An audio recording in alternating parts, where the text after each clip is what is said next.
आज आपण मस्त इथं वरईचे वडे बनवले आहेत आपण भातापासून शिजून। एकदम खूप छान झाले ते वडे, एकदम कुरकुरीत आणि एकदम टेस्टी झाले ते। तुम्ही एकदा नक्की करून बघा उपवासाचे वडे।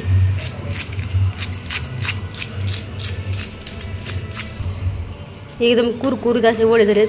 चला तर मग आता आपण रेसिपी बघू। खूप छान आहे। मी दह्याबरोबर खाल्ले होते। तुम्ही खोबऱ्याची चटणी पण करू शकता। आता मस्त आपण एक वाटी भगर घेतली, त्यात पाणी ओतलं, स्वच्छ पाण्याने धुवून घ्यायची मस्तपैकी। 2 पाण्याने मी धुवून घेतली। आता आपण शिजून घ्यायची भगर। काय 15 मिनिटात शिजून निघते। थोडंसं मीठ टाकायचं चवीप्रमाणे, तुम्हाला लागेल तसं। तर नक्की करून बघा, खूप छान लागतात वडे। बारीक गॅसवर एकदम तळायचे। चला मस्त आपली भगर शिजली, बघू शकता। आता पुढं बघत राहा।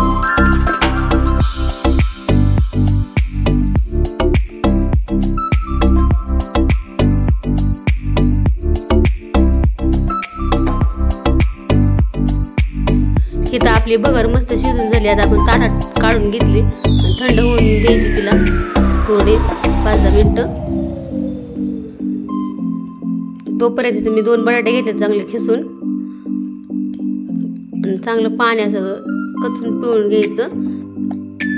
सगळं काढायचं एकदम घट्ट असं पिळून ते पाणी, आणि त्यात टाकून घ्यायचं। मी 2 बटाटे घेतले। आता त्यामध्ये आपण शेंगदाण्याचं कूट टाकून घेणार आहे।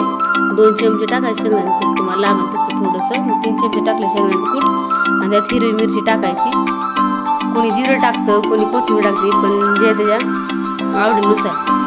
कुणाला चालतं, कुणाला नाही चालत। थोडंसं मीठ टाकून घ्यायचं आणि ते एकजीव चांगलं मळून घ्यायचं मस्त। त्याचे आपण मेंदू वडे बी करू शकतो असं मध्ये, म्हणजे बरोबर आतमध्ये तेल जातं ना, मेंदू वड्यासारखं त्याला थापायचं, म्हणजे आतपर्यंत थोडं हे जातं तेल, चांगले क्रिस्पी होते। त्यात थोडंसं मी ना 2-3 चमचे ना वरईचं पीठ टाकले, म्हणजे एकदम छान होते, तो एकजीव होतो। आता हे असं मी थापून घेतलं आणि मध्ये थोडंसं हे घेतलं, हे करून मेंदू वड्यासारखं सगळे। आता मी वडे असं करून घेते। चला तर मग पुढं बघू।